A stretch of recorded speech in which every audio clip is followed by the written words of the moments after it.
Welcome to the Joe Lirosi podcast. Tonight's episode, Shadows in the Sand, the Lost Colony of Roanoke. This is probably the greatest mystery in the history of North Carolina. And welcome to Shadows in the Sand, the podcast where history whispers its secrets if you're willing to listen closely. Tonight we travel back more than 400 years to a place where ambition met isolation, where hope met uncertainty, and where 117 people vanished without a trace. This is the story of the lost colony of Roanoke, one of the oldest and most enduring mysteries in American history and in the history of North Carolina. And at the center of it all, a single word, not a farewell letter, not a desperate plea, just one word carved into a tree. Croatoan. What did it mean? Was it a clue or a warning? Let's begin.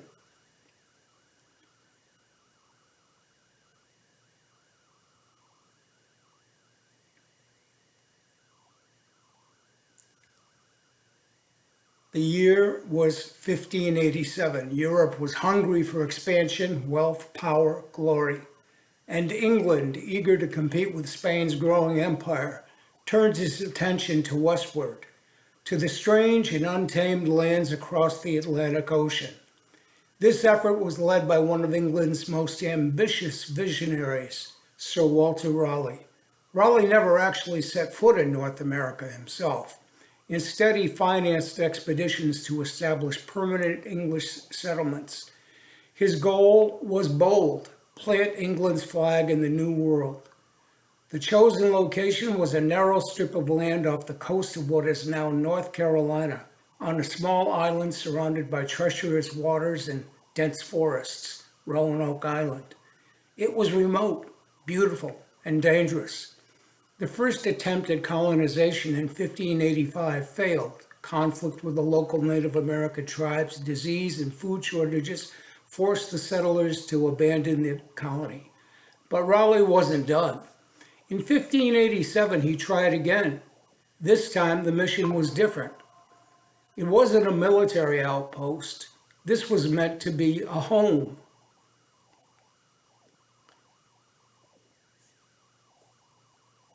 When the colonists arrived in July 1587, 3 ships carrying 117 men, women, and children arrived at Roanoke Island. Among them was the colony's governor, John White. White wasn't a soldier. He was an artist, a map maker, a careful observer. He brought his daughter, Eleanor Dare, and Eleanor brought her unborn child. Just weeks after arriving, Eleanor gave birth to a baby girl. Her name was Virginia Dare. She became the first English child born in the Americas. For a moment, it must have felt like history was unfolding exactly as planned. A new generation, a permanent foothold, a future. But beneath the surface, trouble was already brewing. The colonists were isolated. They lacked sufficient supplies. Their relationships with local Native American tribes were fragile. They needed help. And so, reluctantly, the colonists turned to their governor. John White would have to go back to England. The promise to return.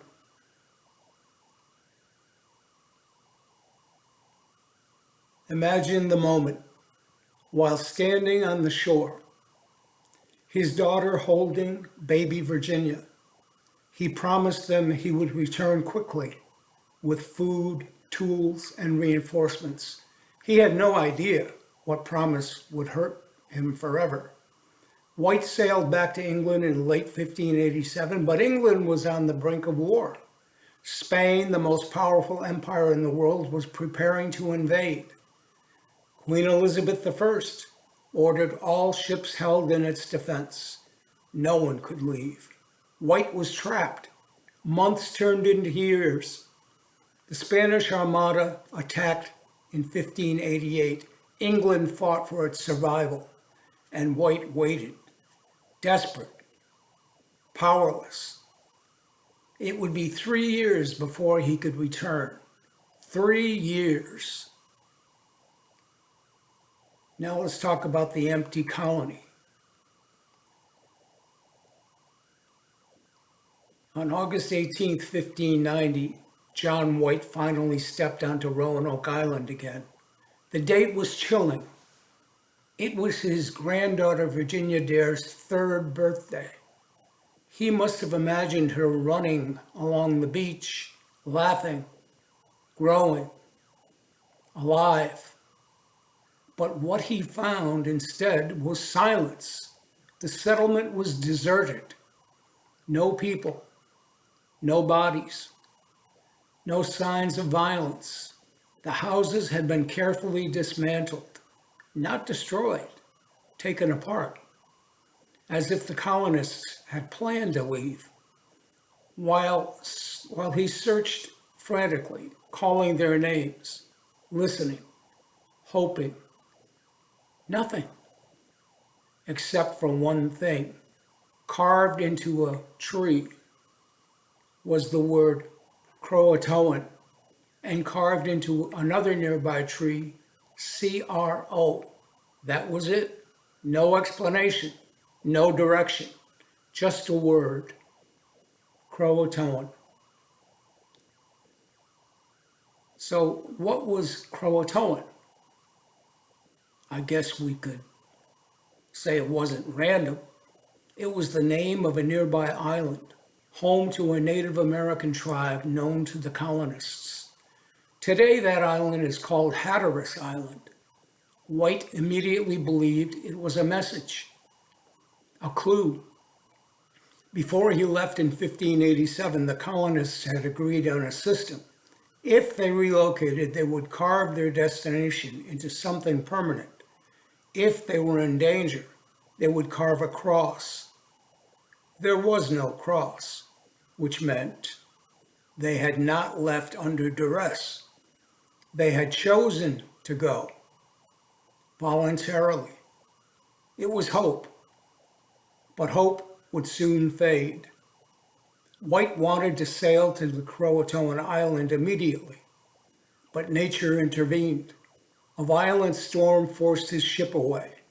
The crew refused to go back. White never saw his family again. He returned to England, and the lost colony was never seen again. So, what are the theories? Well, over the centuries, historians, archaeologists, and investigators have proposed countless theories. What happened to the colonists? Let's examine the most compelling possibilities. First theory, they joined the Croatoan tribe. This is the most widely accepted theory. The Croatoan people were friendly to the English. It's possible the colonists moved there for survival, food, protection, community. Later English explorers reported Native Americans with gray eyes and European features. Some tribes even told stories of ancestors who came from across the sea. Archaeologists have found English artifacts on Hatteras Island, tools, weapons, and pottery. These discoveries suggest the colonists may have assimilated. They didn't disappear. They adopted. They became part of a different world. Second theory, they moved inland. Some believe the colonists relocated inland to escape harsh coastal conditions. Drought, hurricanes, and food shortages made Roanoke unsustainable. They may have joined other tribes deeper in the interior. In 2012, researchers found a hidden symbol on one of John White's maps. It appeared to mark a possible inland fort. Excavations at that location uncovered English pottery. Could this have been their new home? It's possible, but the evidence remains incomplete. The third theory, they starved. Survival was brutal. The colonists arrived too late in the growing season. Supplies ran low. Droughts devastated crops. Without help, starvation was inevitable. They may have scattered in search of food, weak, desperate, vulnerable. Some may have died in the wilderness. Others may have been absorbed by nearby tribes. The fourth theory is they were killed. Violence was always a possibility. Tensions between colonists and native tribes had existed before. Revenge attacks were not uncommon. Spanish forces also patrolled the region. Spain considered English colonies illegal. They may have destroyed the settlement. But here's the problem. There was no evidence of battle. No burned buildings, no bodies, only absence. The strangest possibility. Sometimes the strangest explanation isn't the most dramatic. It's the quietest. What if nothing extraordinary happened at all? What if the colonists simply moved on? History remembers Roanoke because it disappeared. But to the people living it, survival meant change. Identity was flexible. If they joined native tribes, their language, clothing, and culture would have evolved. Within a generation, there would no longer be English colonists. They would be something new, something blended. They didn't vanish, they transformed, and history lost track of them. The power of a single word. What if this word, Croatoan, not Croatoan, not a country, not a coincidence, a place, a people, a destination. It wasn't a cry for help. It was a message. We went there. We survived. We chose. That single word is both answer and mystery. It tells us where they went, but not what happened next. Did Virginia Dare grow up among the Croatoans? Did she have children? Did she live a long life? Or did she die young, her story forgotten? We don't know. And that uncertainty is what keeps the mystery alive. The human side of this mystery is somewhat as follows. It's easy to think of Roanoke as a puzzle, a historical curiosity, but these weren't symbols. They were people, families, children, dreamers. John White wasn't searching for colonists. He was searching for his daughter, his granddaughter. Imagine standing in that empty settlement, hearing only wind, seeing only abandonment, knowing you were too late. That grief echoes through history. And why the mystery endures. The lost colony fascinates us because it represents something deeper. The fragility of human plans, the unpredictability of survival, the silence of history. We want answers. We want closure. But history doesn't always give us that. Sometimes it leaves us with fragments, a broken structure, a hidden map symbol, a carved word, Croatoan. And maybe that's enough. Because mysteries remind us that history isn't finished. It's still waiting, still buried, still whispering. And modern investigations Archaeologists continue to search for evidence. New technology, ground penetrating radar, DNA analysis, satellite imaging, offers hope. Each discovery brings us closer, but the full impact remains just out of reach, like footsteps erased by waves. And the final reflection on all of this?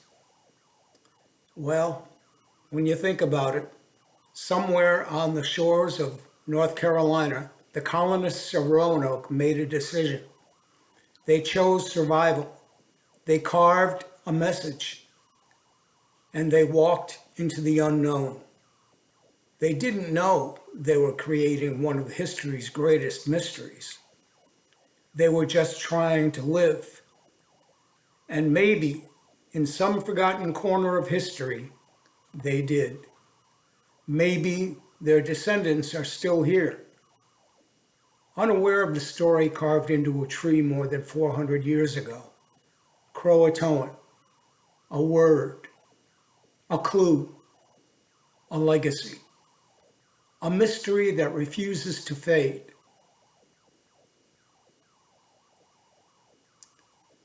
Thank you for listening to Shadows in the Sand. If you enjoyed tonight's podcast, I hope that you will subscribe and like us, because that helps. And it's just waiting to be found, the Croatoan mystery. So be attentive to that. That's the way it is today, February 27th, 2026. I'm Joe Lirosi.